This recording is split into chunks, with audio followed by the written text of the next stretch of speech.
How do we kiss? I don't know. Should we like... This is so awkward. But I want to make sure that other people get it, because this is very important, I think, personally. Why are you wearing your shoes in the house? Because I love these shoes. Sadie got me these brand new shoes for my birthday. Birthday's on Thursday. Hit me up.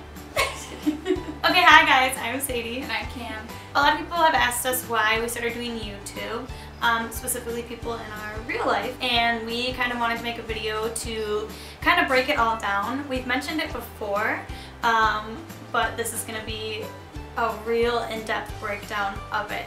And so essentially it's going to be a lot of me talking and a lot of Cameron giving small commentary or sitting here and cheering me on. Essentially how this all started was I did a research project and it lasted about an entire year, and this year I'm expanding on it, so it's going into its second year of life, and it is all around the misrepresentation of femme lesbians in the media. And so I'm going to kind of walk you through the project so you can see what I found, and then I'll let you know how that correlates into why we're doing YouTube now. When people think of love as a child, they often think of ideas they have of love from movies or shows like Twilight, like I wish that I wish I had an Edward to risk his life for me. The Notebook, I wish I had a Noah that fought his entire life for my love and built me a house and all of that, right? Unfortunately for queer folk, we don't have those media representations as much, considering there aren't a lot of queer characters on TV.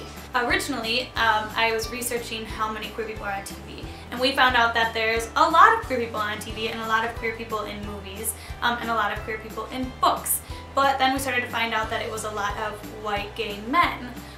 So you can think of Modern Family or Will and Grace. The cats are running around the entire house. I'm gonna lock him up.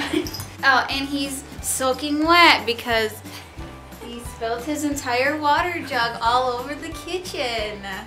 Jordy's having a bad day. And he broke my pads and he ripped up the jug. Jordy and I are on bad terms right now. It's okay. So like I was saying, there's just a lot of white gay men in the media. So then I wanted to alter my project to focus on how many lesbians are portrayed in the media. And that was a very broad subject, so I decided to narrow it down to femme lesbians because I personally had an issue at a young age with feeling comfortable about being gay because I didn't look like Ellen, I didn't look like any of the butch lesbians in the media, therefore I couldn't be gay because that's not me, I can't relate to them. And so I wanted to focus on, are there femme lesbians in the media? Well, of course there are. Are the femme lesbians in the media accurate to real femme lesbians in real life? I was finding in shows that I watched, lesbians were coming off as either super big sex objects, they were always in a sex scene, they were really dumb, dim-witted, or played stupid, or they were really insecure about their sexuality. So it was a straight girl who was being persuaded by a gay girl to be gay, and she just wasn't sure, and she was super worried, and she didn't want to come out, stuff like that. And for me, that was really troubling because I wanted to see a lesbian who was confident, had a great career, like loved her wife, and it wasn't about her coming out, she just is a great doctor, stuff like that. It didn't feel applicable to me.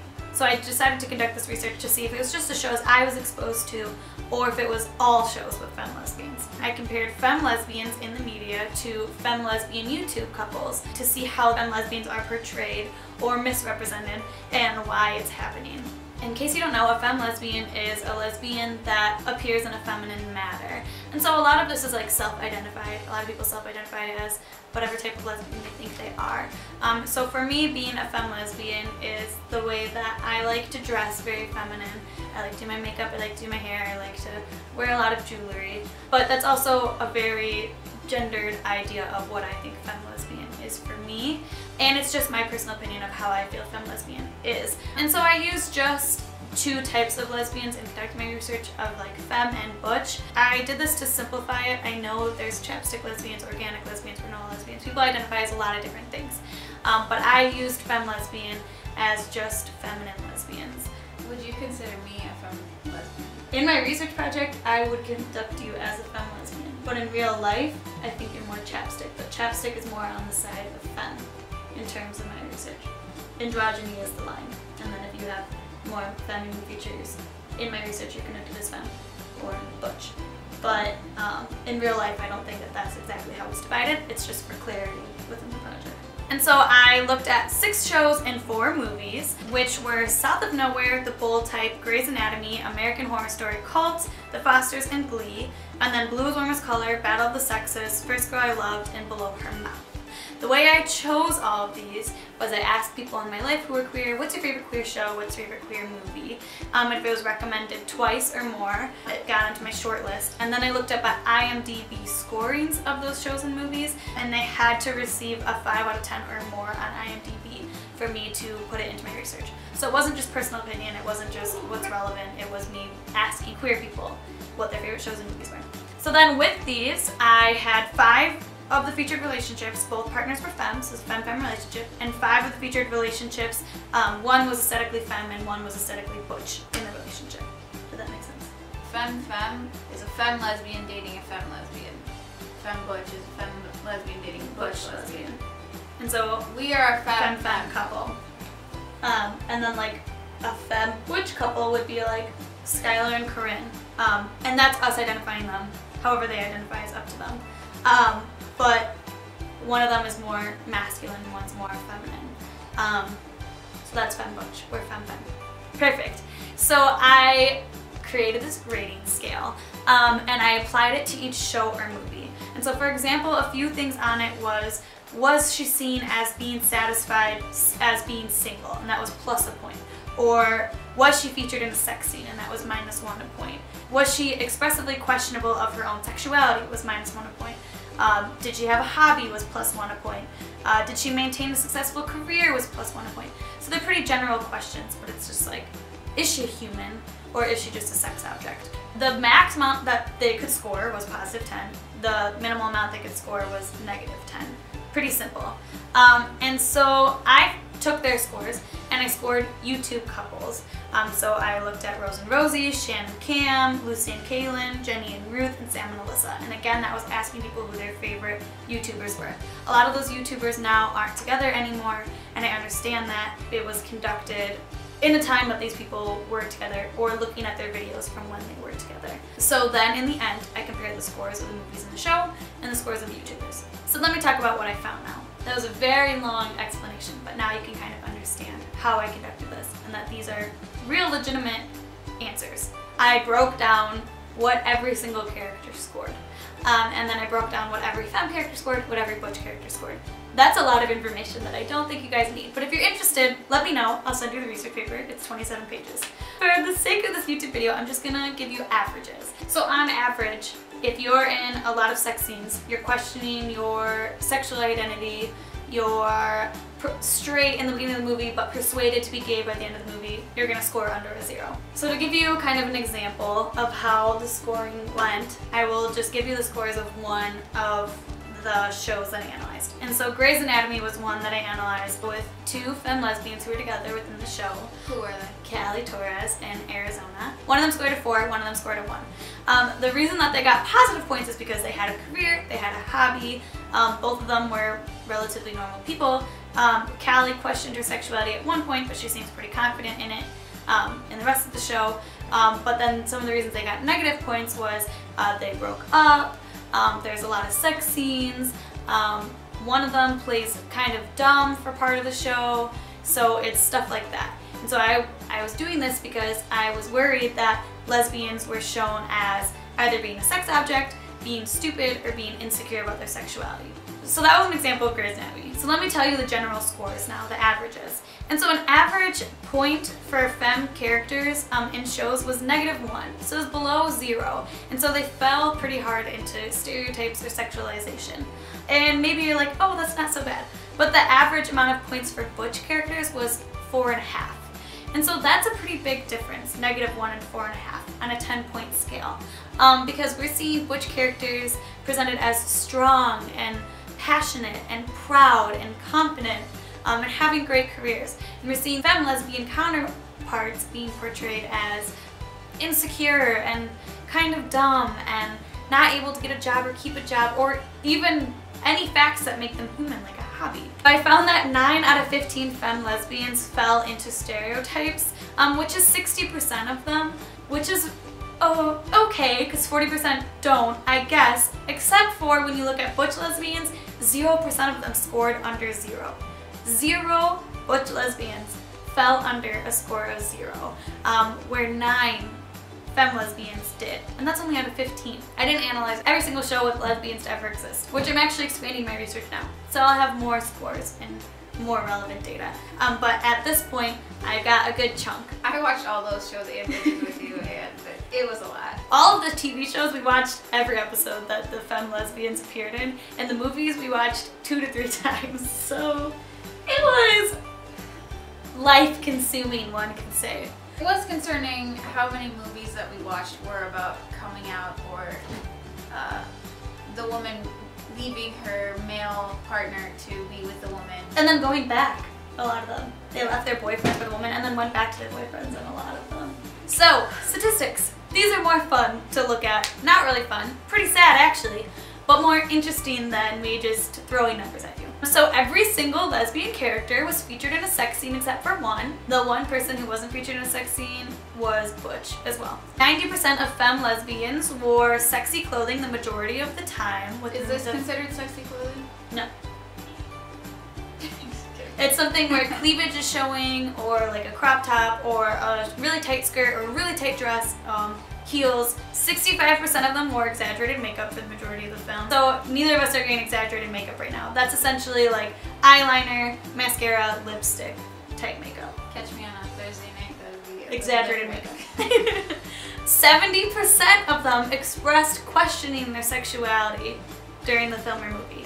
70%. Maybe that doesn't seem huge, but a lot of them are adults. And so, I mean, some adults question their sexuality, but not 70% of queer adults. That statistic is just really off. The majority of people I know were questioning their sexuality in high school, and they weren't. Or early college. They're not teenagers in these films, they're adults. Yeah. It's not accurate, because most adults have figured themselves out. A lot of people are like in their 30s, you know? And some people in their 30s do question their sexuality, but not 70% of queer people in their 30s are questioning their sexuality. This is a great one. Only 5% of them had a hobby. So a hobby could be like they played a sport or they knit or something like that, which a lot of people have a hobby. Cameron's hobby is doing art. It's also part of her career, but it's a hobby. My hobby is writing poetry. I like to write poetry. 5% had a hobby. And kicker, only 40% of them had a known job as part of the plot line, and the majority of those were butch lesbians. A lot of femme lesbians didn't have a career, didn't have a job. I don't really know what they did. I guess they just sat around looking sexy in their exaggerated makeup and sexy clothing until it was time for their sex scene. So it was upsetting for sure. I had no findings of a femme-femme couple that didn't lean towards or fall into stereotypes in a functional and lasting relationship. That statement is pretty compact. Essentially what that means is the majority of the couples that I found that were femme-femme break up or one of them dies. And sometimes they get back together, like Callie in Arizona, spoiler alert, end up getting back together, assumedly, but they broke up for a long period of time. In Blue is Warm as Color, they break up. In Glee, they break up. They get back together, but they break up.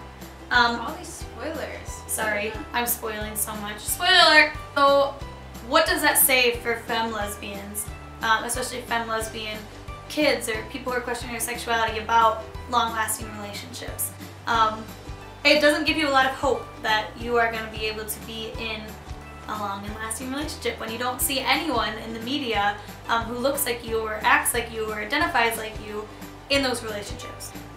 And so when I looked at YouTubers in comparison, every single person who was a YouTuber ranked a positive number. Every single one. Femme and butch. That's beautiful and so wonderful. The majority of YouTube couples avoided answering any questions that are sexual or talking about it much. The ones who did do it a lot for clickbait, which is essentially getting people to click on their video, such as the Superkiss Challenge. People title things the Superkiss Challenge. People are going to click on it and watch it because it's sexual content. If you clicked on this video for the Superkiss Challenge and for sexual content, you need to use information the most. In reference to that, which makes it just dive a little bit sicker, is that the movies that got the lowest scores on my grading scale had some of the highest IMDb scores. So like if they scored like a -8 on my scale, a lot of them had like a 90% on IMDb, which means that they're really sexual and like really dehumanizing the femme lesbian, and yet people loved that. Essentially this is an issue because some people who are not comfortable with gay rights will still view content that is sexualized with lesbians because they like to sexualize femme lesbians, such as the fact that lesbian porn is one of the biggest porn searches on porn sites, which sucks because we're not just sexual objects and sexual beings, we're real humans. It's shocking. One thing that I want to mention is that yes, when you're on YouTube, you present yourself a certain way and YouTube has regulations, so clearly people on YouTube aren't having sex on camera. So that doesn't happen. And you know what you're going to say when you're on YouTube, you know how you're going to present yourself. But YouTubers are real people. And so comparing fictional lesbians to real lesbians, the numbers are drastically different. And so what that says is that our fictional representations, which is the majority of what people see in the media, are misrepresentations of femme lesbians. And having a misrepresentation of yourself may make you lack confidence, may make you question your sexuality for longer, may break down your self-esteem. People with low self-esteem have shorter lives, have more health risks, stuff like that. So this becomes a big issue. And so having YouTubers is really important because we do see more accurate representations of femme lesbians in YouTubers. But we also need to hold people who are making shows and movies accountable. I'm expanding my research, I'm adding more shows and more movies, and I'm also adding books, which is so much work, guys, let me tell you. And then now I'm also quantifying it, and we are studying how this affects queer people's self-esteem, confidence, and overall health, mental health and physical health. So this all ties back to why are we doing YouTube. I want to create role models for children who are questioning their sexuality that are positive, queer women, femme women who are great in their careers, who are super successful, who are really confident. The storyline isn't about them questioning their sexuality. The storyline is about, I don't know, whatever any other rom-com is about. Things that straight movies are about, you know? And just having more movies like that where it's not about her being the gay woman questioning her sexuality, it's about her as a human, and it's funny or fun or lighthearted and stuff like that. So we decided that we can't make movies quite yet. It's a dream. I hope one day I can create movies and shows. I'm very passionate about it.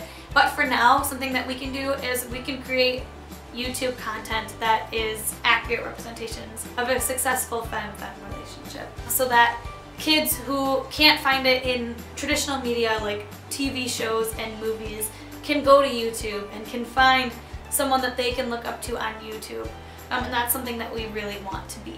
All in all, this was a really long video. I hope it raises awareness on the misrepresentation of femme lesbians and maybe fires up some other people about making a difference and making a change. But yeah, we need to hold media accountable for this issue, and hopefully it'll get better. Thanks so much for watching. We put out a new video every Friday. Yeah, thanks. Well, now we have to kiss for the thumbnail. Okay.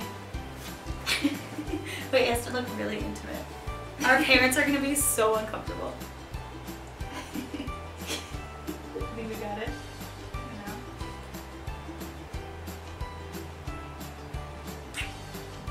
I love you.